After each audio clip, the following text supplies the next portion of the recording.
We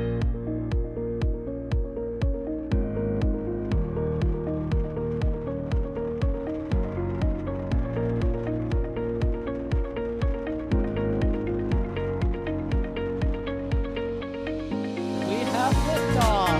Propulsion continues to be normal. Our chamber pressure looks good. Traveling up.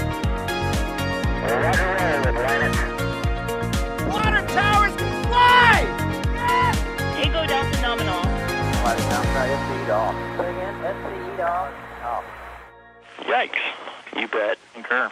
We don't need any more of these.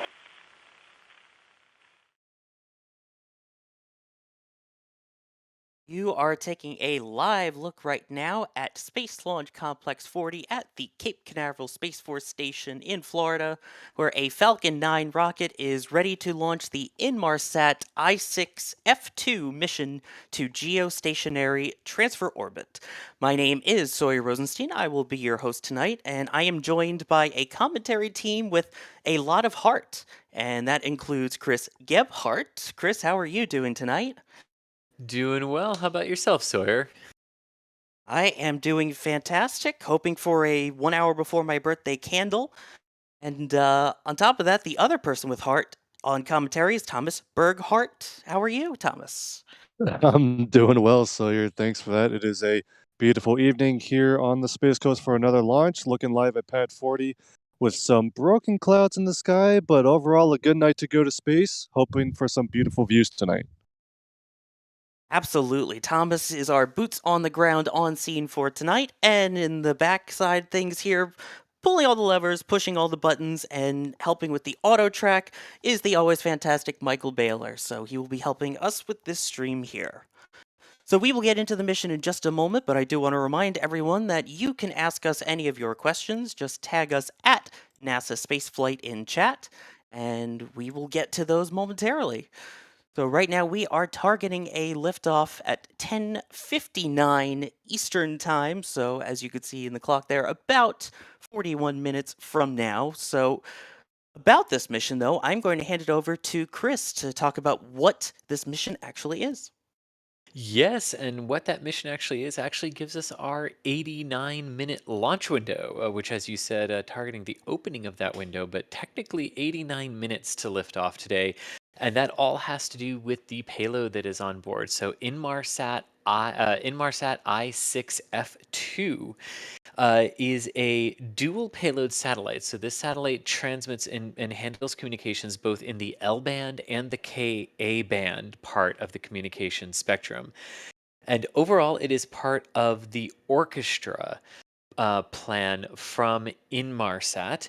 And it is a high throughput, low latency, maximum flexibility satellite that handles more than 8,000 channels and 200 power allocations across 200 spot beams in the L2 range, which is basically a long-winded and technical way of saying this satellite can handle a lot of data going through it to multiple different countries, from multiple different customers at the same time. And one of the interesting parts about it is part of Inmarsat's adaptation to the changing realm of digital communications, where one day you might really need a concentrated part of those communications over Central America because of a natural disaster.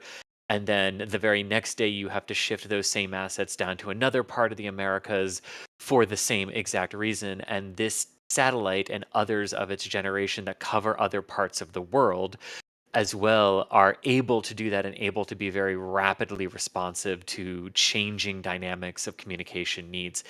So overall, that is the satellite on board. It has a mass of 5.5 metric tons at liftoff, and it is based off of the Airbus Eurostar 3000 ERO satellite bus. So a very advanced satellite, as they say, for Inmarsat, being taken to geostationary transfer orbit tonight by the Falcon 9. All right. Yeah, a very high technology satellite here, and it's, I guess, safe to say that they are queuing up the orchestra for this as part of their orchestra network. Sorry, I had to. We'll allow it because it's birthday eve, but only because of that. Thank you. I'll take it. uh, So I also want to take a second while we have a moment to thank Donald Saunders for becoming a Red Team member and Jared Mulconry for gifting 5 Red Team memberships. If you received any of those gifted ones, make sure you say thank you to them for getting those awesome perks.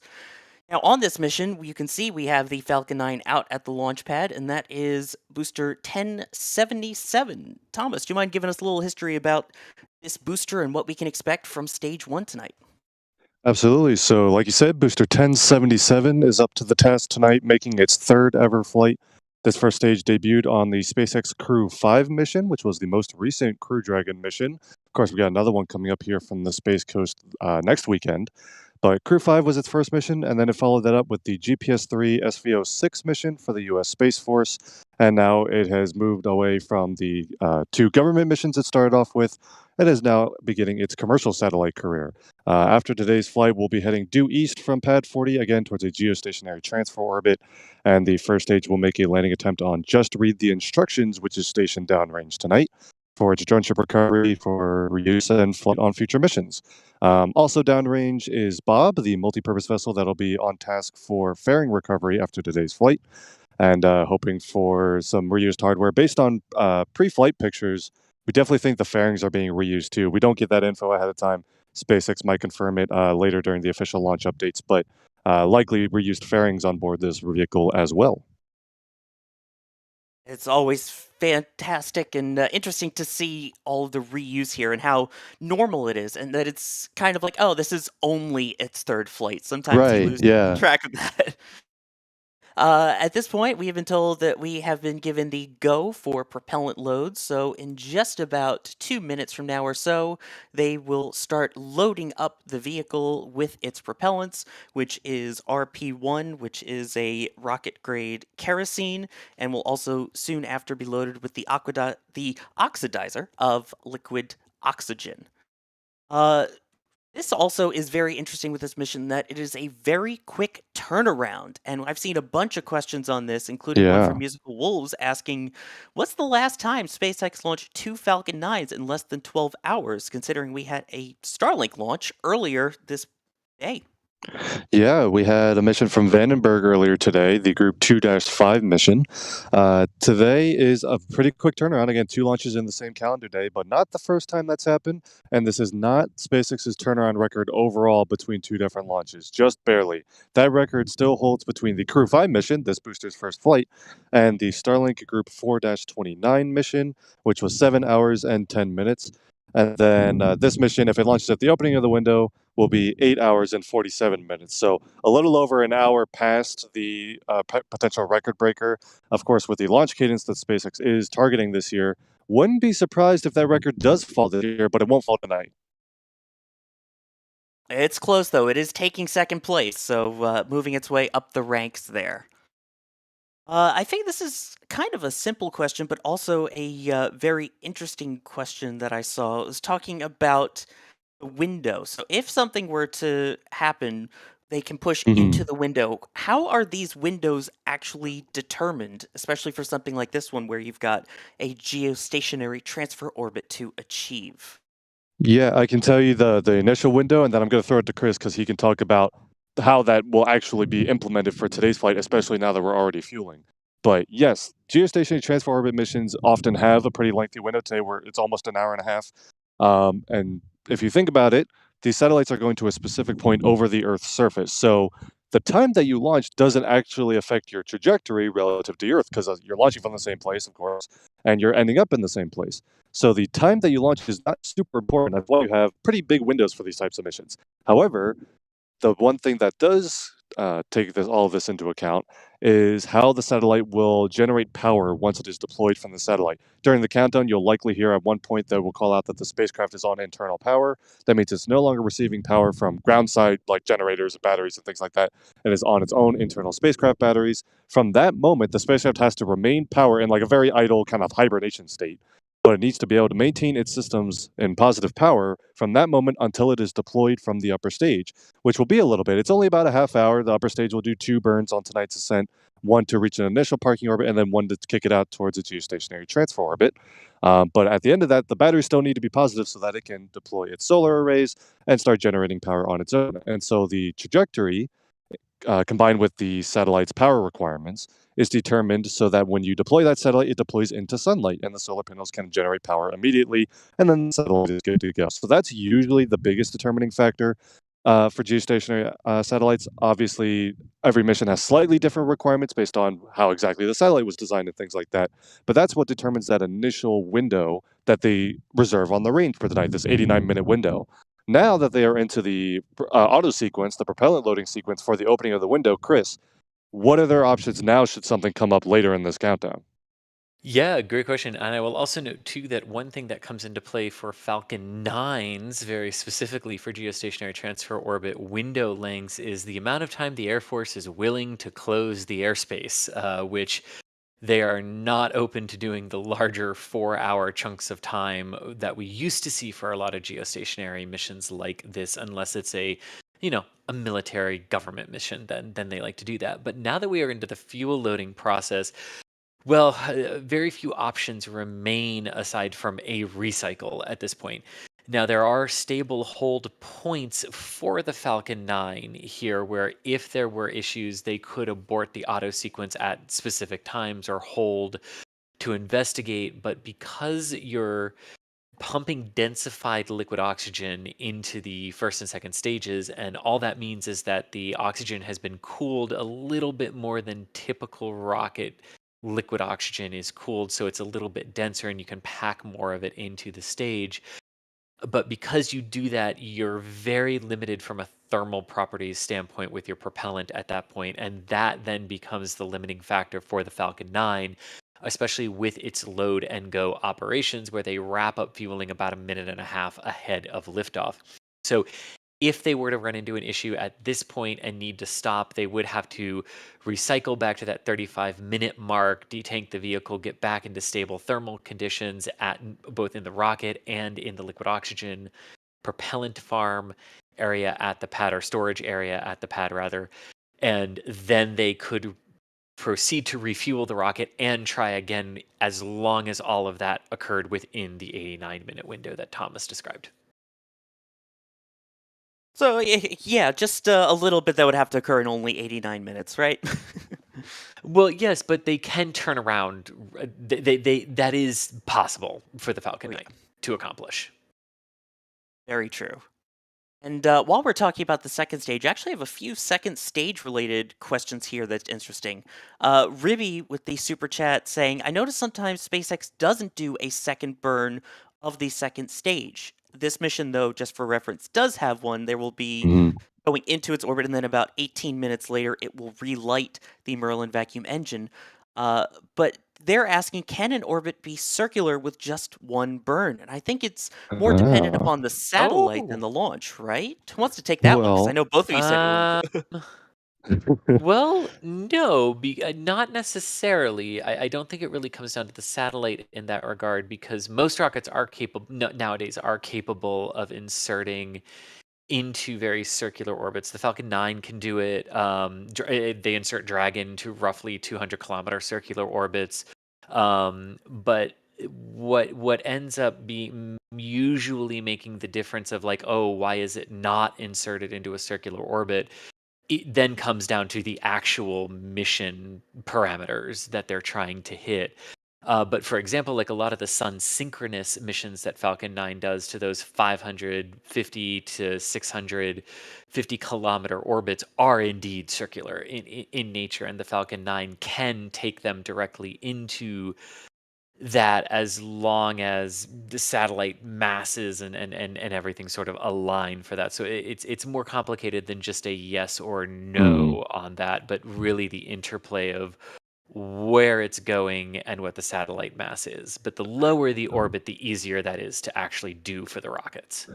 yeah, the lower the orbit and the less payload mass. If you have a really heavy payload, sometimes you need that little bit of extra efficiency where you start in an elliptical orbit and to do a very brief burn at the apogee to make it circular, which you see on some Starlink missions. So it really does depend on mission specific parameters, but a low Earth orbit, a circular low Earth orbit is achievable for most launch vehicles under most conditions. Really good question on that one.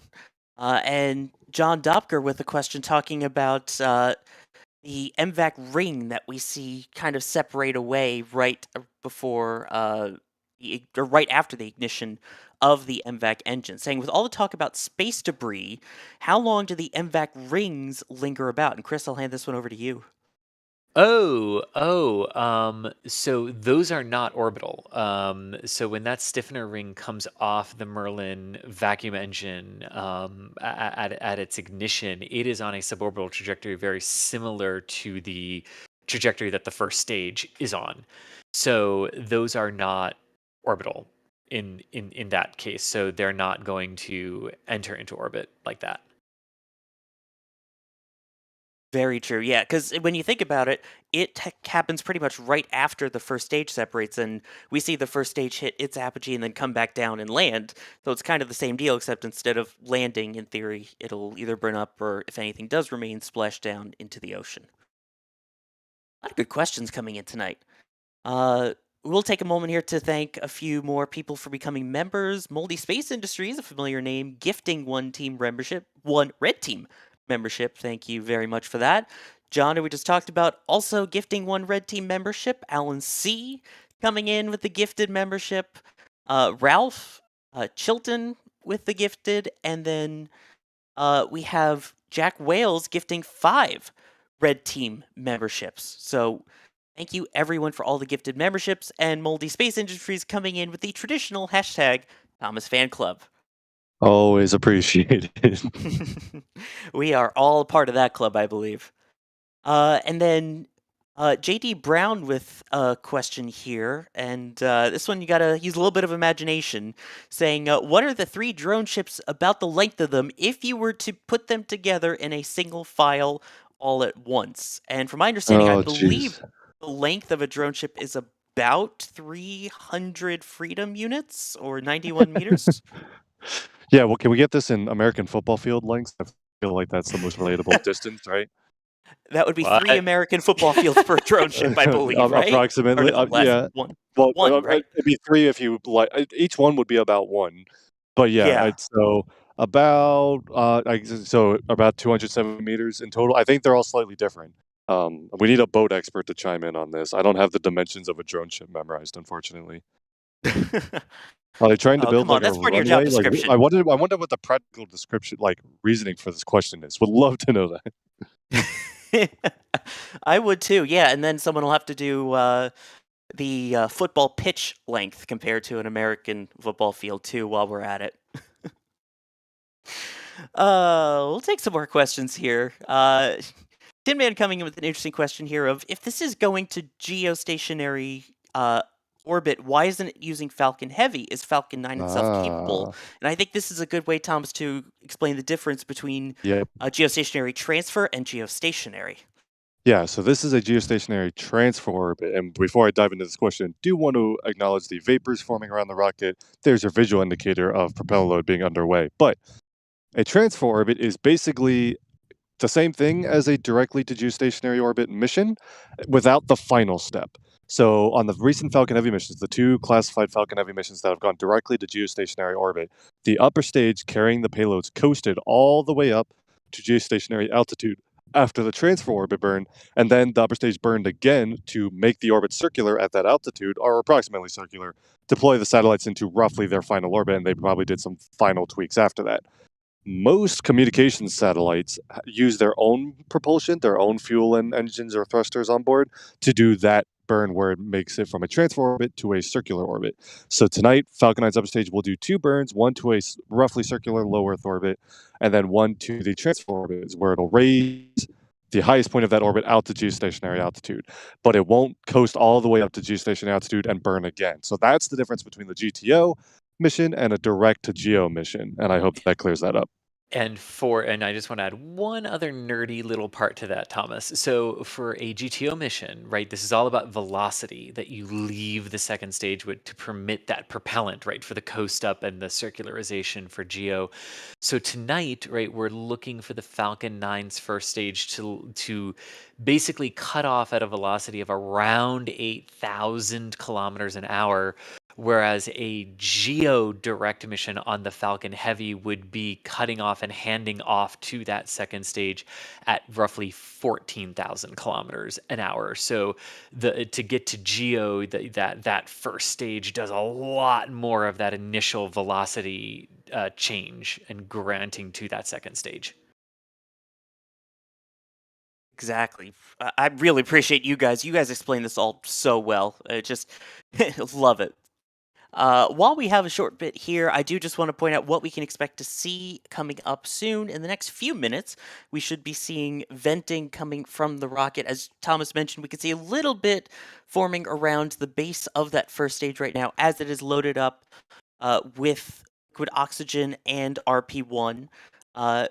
We should see a vent coming up in about T-minus 20 minutes, getting the lines ready for the second stage LOX load, which will happen at about T-minus 16 minutes. So those are the next major milestones that we can expect to see coming up in the countdown here. All right, let's see what else we've got question-wise. Reminder, you can tag us at NASASpaceflight to ask us all of these fantastic questions, and we will do our best to answer what we can. We have a question here from Donald Saunders saying, how many burns is the second stage able to perform in one mission? I know we typically see around 1 or 2, but I believe it can be more than that. Either of you know exactly, or Chris? Well, it can, and it certainly has. The STP-2 mission saw the second stage change its orbit multiple times with multiple different firings of that engine.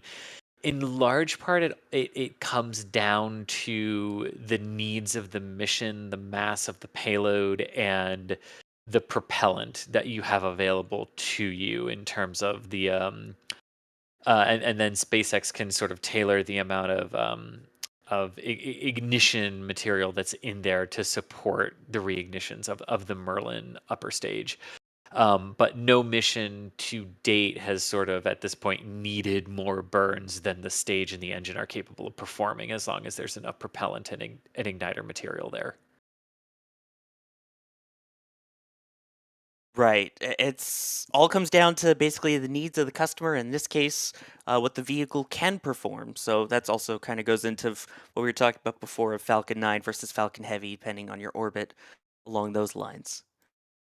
A question here from Andrew Rolfe saying, will Slick 40, where this launch is happening from, be optimized for human spaceflight? And I think that ties into a video that just went live today, Thomas. If only we made a video like with a very recent update on that exact question. I think you should check out our latest KSC flyover that just came out today. But yes, Pad 40 will host human spaceflight in the not too distant future. They've started driving some piles for the crew access tower so that SpaceX will have 2 Dragon rated launch sites, partially to mitigate the risk of launching Starship from 39A, but also just for increased schedule flexibility and things like that.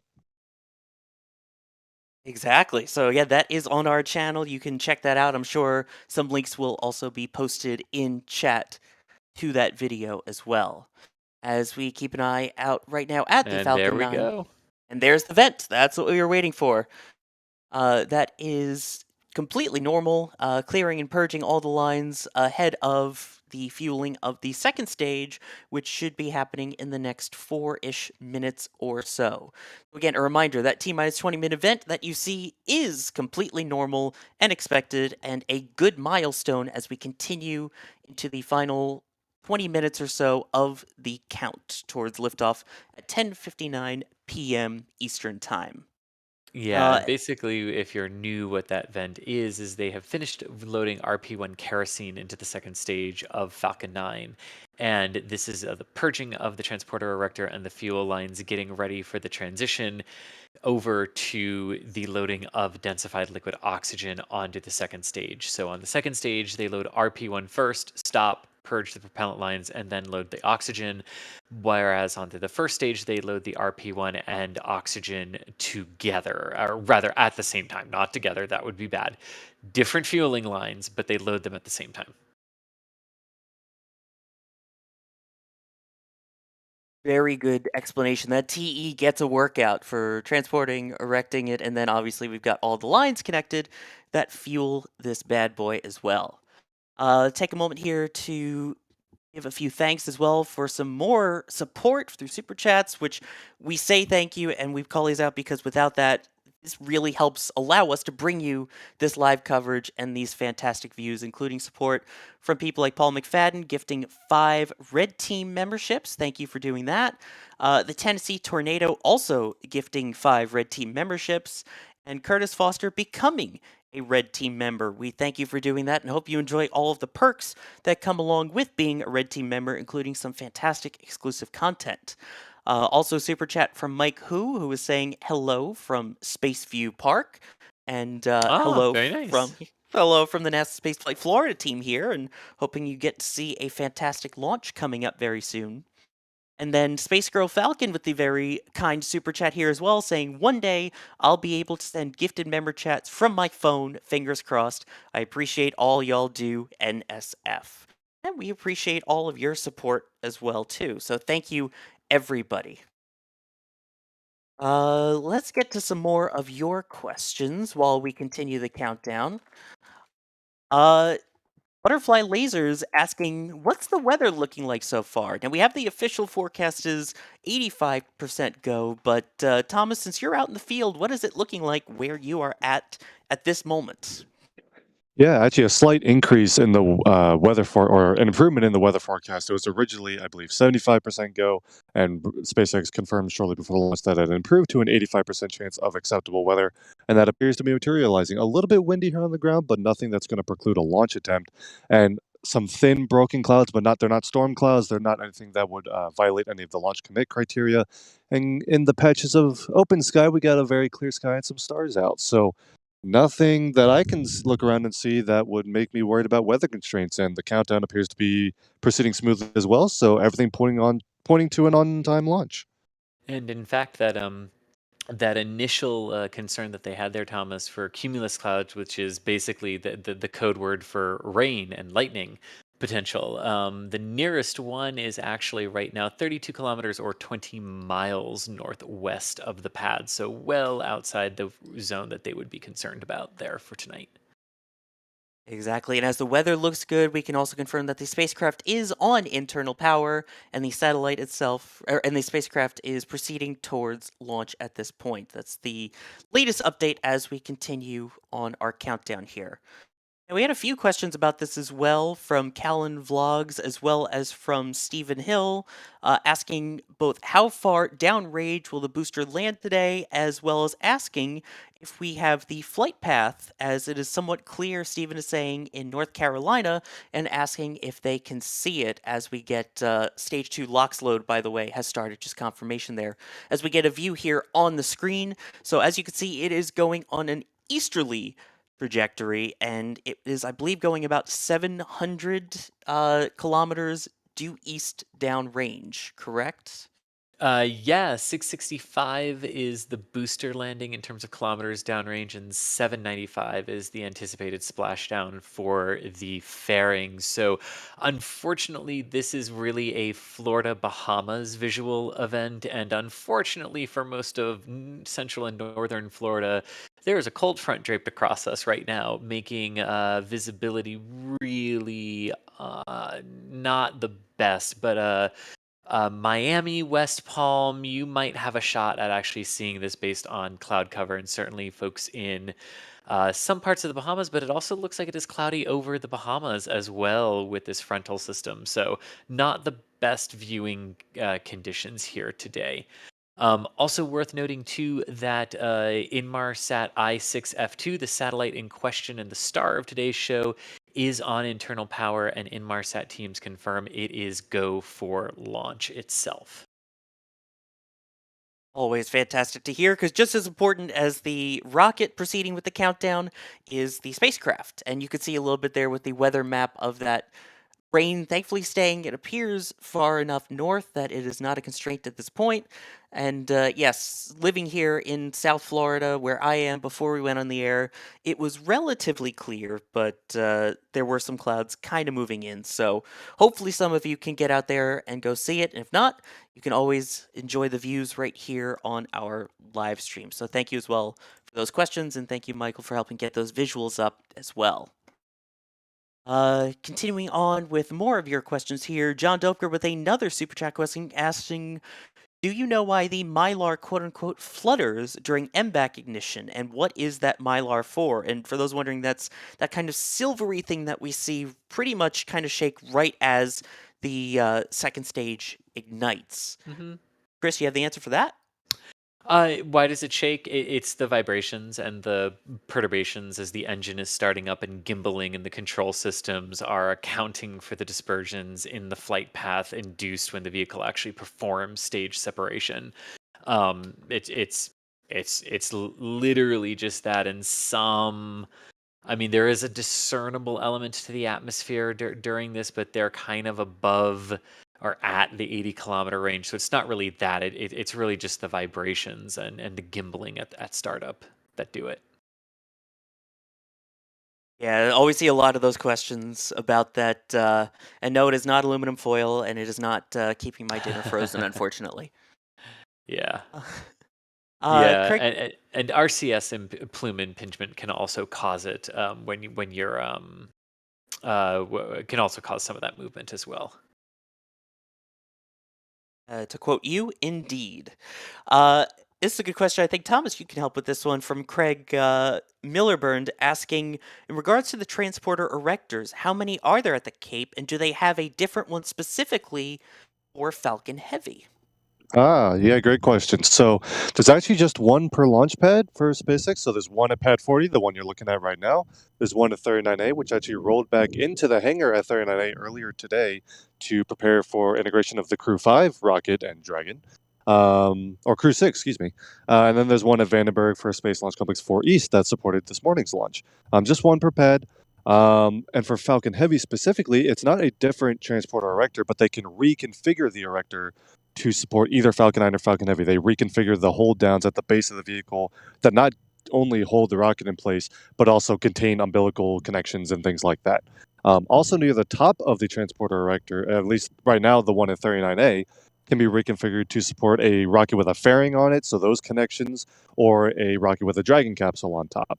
And it was, at least at one point, also true at Pad 40 when they were launching the old cargo Dragons from Pad 40, and presumably the modifications to the erector for the new version of Dragon 2, once they bring those operations back to Pad 40, will also be implemented again.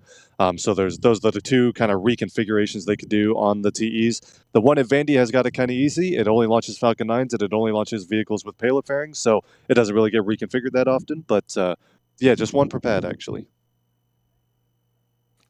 Exactly, and they will just change out basically the top of it at 39A as needed for the mission, as again seen in our recent flyover video. Totally not a subtle plug there as well.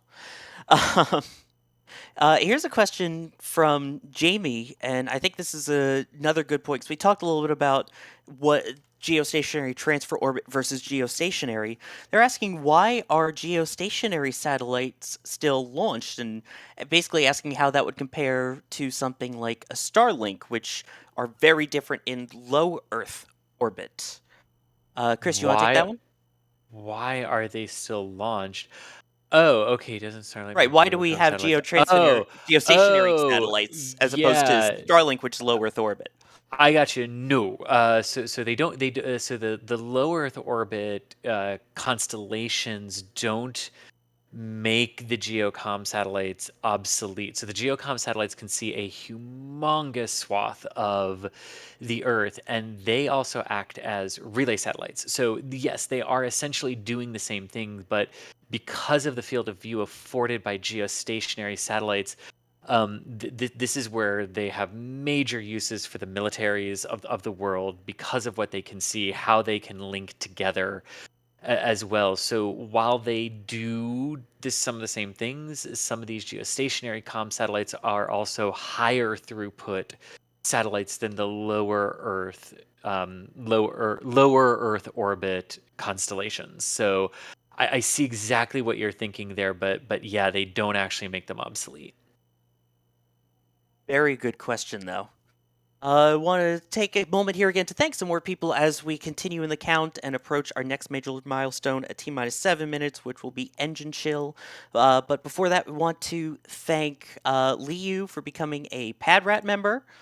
Jessica for becoming a Red Team member, as well as Dr. Whom, thank you for the grammar, for becoming a Capcom member. And a reminder, Well, Capcom that's member, good. I love it. And a reminder, Capcom and above get access to the NSF Discord. So hop on in once you get access to that and say hi to everyone in there and join in the chats from everything from space to KSP2 to sports ball. Stephen Hill with another super chat, no message, but we still very much appreciate the support. But we do have a follow-up question from him with another super chat asking, when can us good old boys in the mid-Atlantic see a good launch? Someone I think a year or so ago was amazing, closest I've ever been, and I believe that's all just based on getting that northeasterly trajectory. Yeah, which actually you might not have to wait long because Crew 5 or Crew 6. Oh my gosh, Thomas, I did it too. um, Crew 6 coming up actually next weekend, Saturday into Sunday. The liftoff is technically Sunday morning, I believe, is a northeasterly trajectory into the ISS's orbit. So as long as there is not another frontal system draped across the eastern seaboard of the US, that is the next one that the Mid-Atlantic has a really good shot at seeing, because liftoff is just after 2 o'clock in the morning Eastern time. Exactly. Yeah. Keeping our fingers crossed for the weather on that one.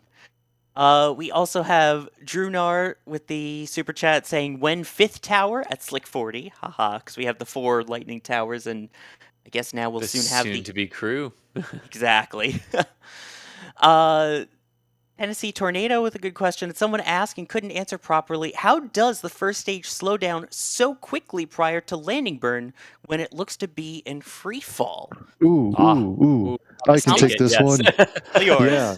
So after the entry burn, which is protecting it during that initial phase of reentry, it is of course then falling into thicker and thicker atmosphere. And so even though the engines are not firing at that point, the reason they designed the trajectories this way is because they're going to take advantage of the thick air, and as you fall, it only gets thicker, to slow themselves down via drag, atmospheric drag. And they're also not falling like straight down. It's hard to tell in the camera view, but the rocket's actually tilting itself a little bit, like a couple degrees in various directions, which both steers it towards the landing pad, the drone ship, but also bleeds off a lot more energy and adds a lot more drag that helps slow down the rocket. And that way, it's at a much slower speed. When it does fire that landing burn, it needs to burn for less time and use less fuel. Makes the overall trajectory much more efficient. So yeah, taking advantage of the aerodynamics on the way down to slow itself pretty quickly. Indeed. As just want to point out really quickly, we have confirmation that engine chill has started on those 9 Merlin 1D engines so that you don't get that crazy thermal shock immediately at ignition. And kind of going along those lines of the actual landing itself, in case you forget how that launch, landing, entry, all of that goes, we have some merch on that. It is available at shop.nasaspaceflight.com as part of our launch, entry, or landing gear, so you can get that in a shirt, in a sweatshirt, as well as in a mug form, so that way you always remember what order they go and which engines actually light up during that. So yeah, those are always out there, and we appreciate all the people with their support in the shop as well, including getting a hello message from Shauna with their NSF stickers there and our non-person merch pies going on tonight. And then a wonderful shout out to Pauline, who designed this particular launch entry landing graphic. Wonderful work from her on that design, and part of your purchases go to supporting her and that work that she did for that design too. The team has been absolutely amazing with the designs recently between that and the 33-engine static fire. It's an incredible team on the store side, so major credit to them and all the people designing it. A few more quick ones as we get down here into the final 5 minutes of the countdown. We've got Aiden, who upgraded to Capcom, so thank you for upgrading your membership there as well. David asking if this Falcon 9 is going to be on a drone ship or back at KSC. This one is going to be landing on a drone ship about 660 kilometers out, and that is just read the instructions. I believe the next scheduled RTLS will be OneWeb 17, which is no earlier than March at the moment. 2 more quick questions here as we get into this part of the count. Man's on Mars, for our team that's been down at Starbase really quick, have you seen the Starship grid fins up close? And how would you describe them in one word for a nice quick answer here? Huge. Yeah, big. Pretty accurate. I would say a lot larger than what we have here on this Falcon 9 first stage that we'll be seeing fly tonight.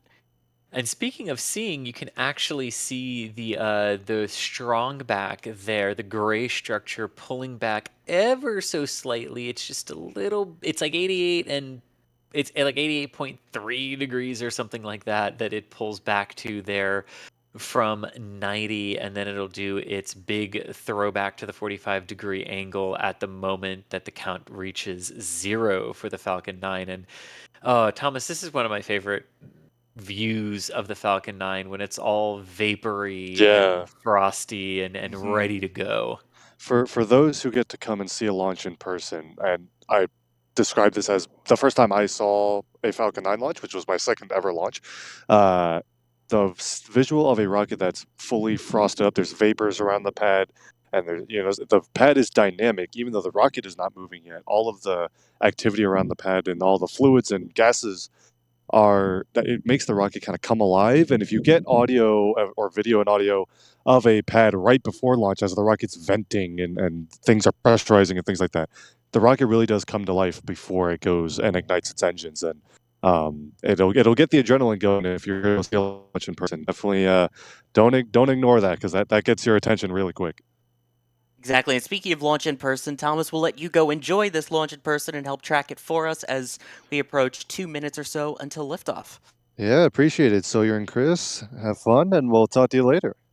We Sounds good. will indeed. And there'll be one more big vent here that we will see from the transporter erector Wright Sawyer. And also worth noting, too, that fueling and oxidizer loading into the first stage is complete, and ground closeouts for that side of the loading sequence are underway to prepare the ground side of the system for ignition and liftoff of the vehicle.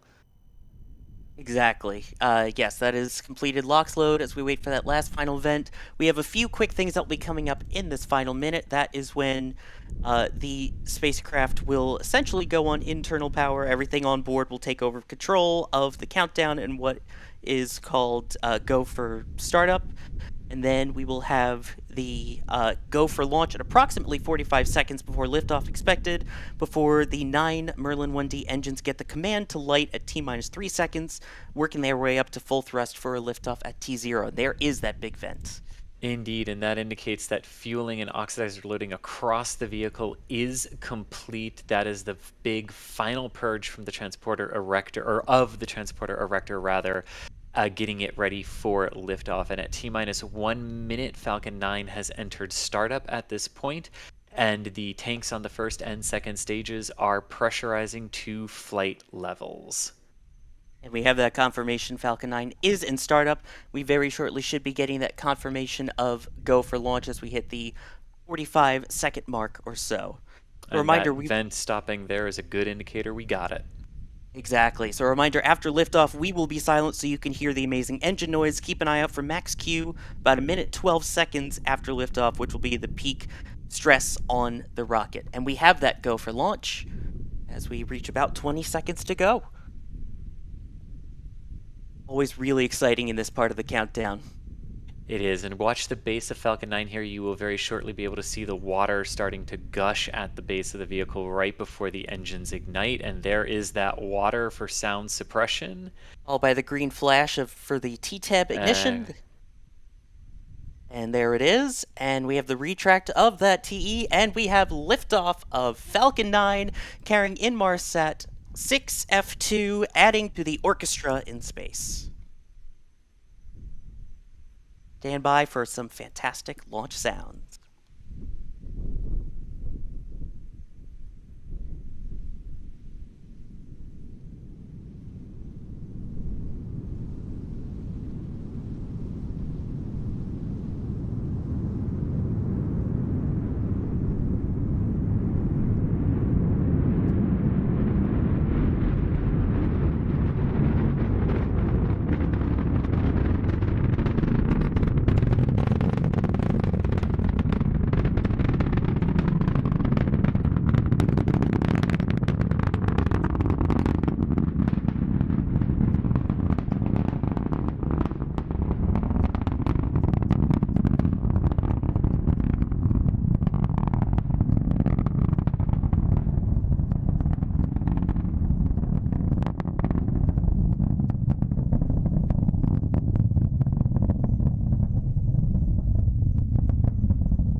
matter how many times you see and hear it, that never gets old as Falcon 9 continues to punch through some of the clouds there. We can already see the expansion from some of those engines as it gets into the thinner atmosphere after successfully passing through max Q, or the maximum dynamic pressure on the vehicle.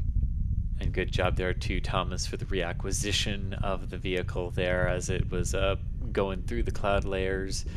And you can see velocity and altitude increasing like we would expect for the Falcon 9 so far into its flight. So far, so good, and coming up, we will have 3 events in relatively quick succession of each other to keep an eye out for as we continue to see our track there from the ground. About 2.5 minutes into flight, we will have main engine cutoff, or MECO. That will be followed shortly after by stage separation, when the first and second stages will separate, followed by second stage ignition, or SES-1. And you can see there, again, as we talked about, that plume expanding. That is the same 9 engines, not changing the thrust, it's just getting into that thinner atmosphere. I do believe that's one of the long-range tracking cameras that we have at the Kennedy Space Center with the AI tracking software from Michael. And now here obviously is the onboard telemetry from Falcon 9. You can see that velocity eking over 8,000 kilometers an hour. And stage cutoff exactly at the velocity we would expect for a GTO mission of the Falcon 9. And here we go with ignition of the Merlin vacuum engine and release of the sniffer rings, and there we go. So the booster on the left deploying its grid fins, still in the plume of that upper stage as the first stage itself is flipping around to reorient itself for the entry into Earth's atmosphere. That the interplay of the lighting on the stages after separation is truly something to behold. Sawyer. Never gets old at all. And unlike a launch that we're used to kind of with the Starlink satellites, we are actually expecting fairing deployment momentarily now. Normally we see that very shortly after the stage separation, but there is that fairing separation. And again, those will work their way back down into the Atlantic to be recovered by Bob to be flown again on future missions. Indeed, and you can see that velocity on the right-hand side of your screen is the second stage as it increases, looking for approximately 27,000 kilometers per hour on that one for the initial Earth parking orbit. And then you can also see the velocity on the first stage on the left dropping right now as it continues to coast upward to apogee. Once it passes apogee, that velocity will begin to increase as Earth's gravitational pull basically tries to hug that booster and fling it back down toward the ground, or well, the ocean in this case. And then that's when the engines will fire at a certain velocity and altitude to perform that entry burn. And we can see that velocity changing right now.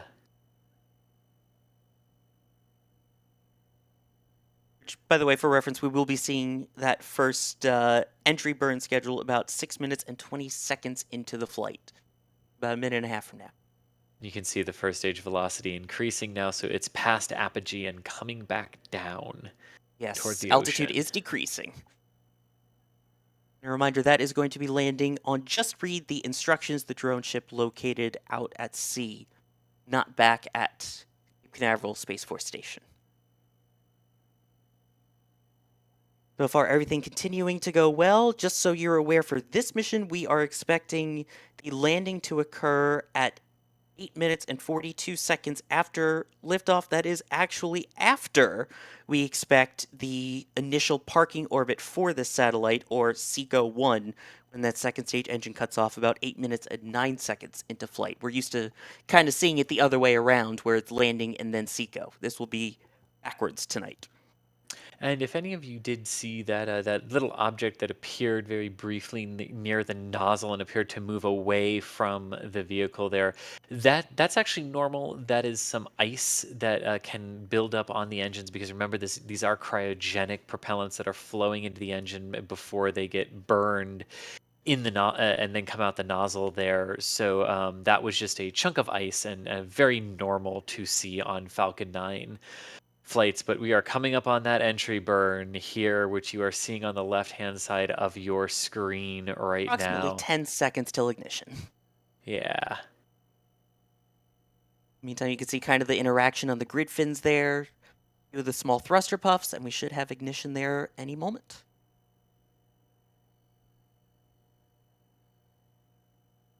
Speaking of, there we go. We have the first stage entry burn underway. This one is a 29-second burn to help slow it down. You can see that speed going down dramatically in the bottom left there. You can see the three engines as the plume was changing there, as the three engines lit in their proper sequencing there, it looked like. Right, it does not use all 9 engines for the entry burn and the landing burn. It will use 3 for the entry burn, and then I believe just 1 for the landing burn. Indeed, and you can see the velocity going up there briefly, and now air pressure is taking hold, and now it is literally just the resistance of the air that is slowing the booster down at this point as it really drops into the dense lower atmosphere there. For those of you, for like some reference here, boosters at 20 kilometers right now. Normal airliner flight is at about 11 or 12 kilometers. So really getting into that dense lower atmosphere now. Exactly. We are also about 30 seconds away from SECO 1. That is second engine cutoff 1. That will hopefully place this satellite in its scheduled parking orbit ahead of a second burn later to get it into its final deployment orbit. And that landing and cutoff are going to happen very close to one another in the timelines here. But remember, the second stage is doing the lion's share of the work here today and is carrying the entire reason for the liftoff today. So as cool as the booster landings are, always pay attention to the second stage as well. Yeah, that kind of determines mission success. Yes. And here we go for the landing burn. There we go. We also have SECO 1 on the right and landing burn ignition on the left. And that velocity does look good for the second stage, right about where we'd want it, as the booster comes in for its landing. The grid fins wiggling, helping to steer it now that it's in the thicker atmosphere. There's the drone ship and landing leg deploy. And touchdown. Booster 1077 getting its Dash 4 now, making its third successful landing right on the X, marking the spot there. Look at that. And a reminder, that is SpaceX's second launch and landing of the day. Indeed, and the more important call there, nominal orbit confirmed. So the second stage burn did its job getting itself and the Inmarsat I-6 F2 satellite into the initial Earth parking orbit. Now there is a brief coast down toward the equator, and then the second stage engine will reignite for another burn to throw the apogee of the orbit out toward the intended geostationary transfer parameters for today. And then shortly after that will be the deployment of the satellite. And after that, as Thomas mentioned earlier in our stream, the satellite will deploy and then very quickly unfurl its solar arrays, and the launches, usually for the current generation of GTO launched satellites, usually are timed so that the satellite is entering sunlight very shortly after, if not during that. Well, it's in sunlight now, you can see. There you go, case in point, illustrated. So you can see that on display right there. Exactly. And of notes of interest, by the way, going back to the landing for just a second, that is SpaceX's 99th consecutive successful landing in a row, their 173rd ever landing and 134th drone ship landing. Talk about SpaceX getting pretty good at this landing thing here. Yeah, and to be clear too, those are just lights on the second stage of the Falcon 9. They're bright, which got me there for a minute. But yeah, based on where they are over the Earth right now, yeah, no, that doesn't make sense. It's literally midnight where they are right now. So those are just really bright lights on the stage itself, illuminating the payload in the engine section. Yeah. Apologies to anyone over in Europe who thought they may have overslept a little bit and all of a sudden it's morning. Yes. Do I dare say it? I hope I don't get in trouble as long as I mention that this is DAS's favorite view here of the empty launch pad following the successful liftoff. Always love to see it. Empty pad means most of the time successful liftoff, in this case, indeed a successful launch. I have a few more super chats here that we want to acknowledge as well. Kyle Trick with the shout out to his dad Gene and brother Nate watching. We hope all three of you enjoyed the liftoff there. Bill Moore with the super chat without a message, but still appreciate the support. Roseanne Devasto asking senior discount ? We'll have to take that into consideration, I guess. Evan asking, with the increasingly rapid launch cadence for Falcon 9, and we were just talking about how many landings we're at now, do we expect to get a third drone ship on the East Coast at any point? Chris, what do you think? There are currently no known plans for an added drone ship to the East Coast. Right, as of now, SpaceX does have 3 total in its fleet, with Just Read the Instructions and a shortfall of Gravitas on the east, and of course I Still Love You on the west, keeping in mind of interesting note that a shortfall of Gravitas is the only booster in the fleet, or the only drone ship in the fleet at the moment that does not have a booster on it. And then Stephen Hill with a technical question. Does the application shown have fairing separation? If so, or if not, what is the KT separation force, if that makes sense? It should be up on the screen if you want to give that a read, Chris. We could try and figure that one out. That's going to take longer than we've got on the Yeah. stream for me to figure out. We will make a note of that and I guess try and get back, or if there's some really smart people in chat that might be able to help with that. I guess it's the force of the fairing separation? Not entirely sure, but either way, we still appreciate the questions and the support from everyone. Yet, maybe kinetic? Either way, again, appreciate everyone coming in with the support and those questions throughout the entire stream. And keep in mind, we already have a question as well of when next launch. And that one, according to, at least from the Space Coast here, for SpaceX, according to NASASpaceflight, which is a great resource by our own Michael Baylor, if you're not aware, that is another Starlink, and it is a very important Starlink Group 6-1, currently scheduled for Thursday, February 23rd. At this point, though, I believe it is about time for us to wrap up here in anticipation of that next launch. So for those who were here tonight, Chris Gebhardt, thank you very much for all of your commentary and support tonight on this fantastic launch. You are welcome. It was my pleasure to be here.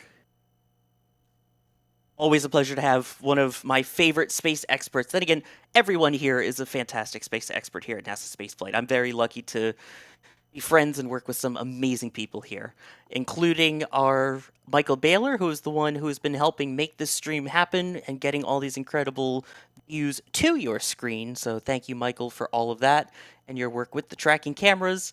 And the other person helping to get you views, who is not in our comms at the moment, but was helping provide you your visuals tonight and some other commentary earlier, was Thomas Burkhart. So a great team here. And I just want to thank all of you for joining us here. I am Sawyer Rosenstein, one of the contributors here at NASA Spaceflight. A reminder, you can keep track of everything that goes on over at the Space Coast 24/7 on our Space Coast live feed. So you keep an eye on 39A and some of the other amazing action around the Kennedy Space Center. But until our next stream, you can always keep up to date at nasaspaceflight.com. We also have those live feeds that we mentioned, and yeah. Until the next launch, everybody. Later, nerds, and thanks for joining.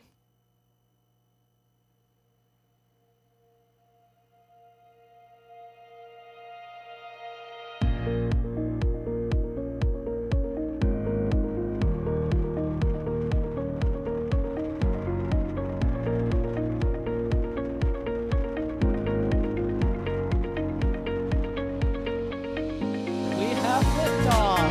Propulsion continues to be normal. RCP chamber pressure looks good. Toggling up. Water towers can fly! Tango Delta nominal. Flight downside, SCE off. Say again, SCE off. Yikes.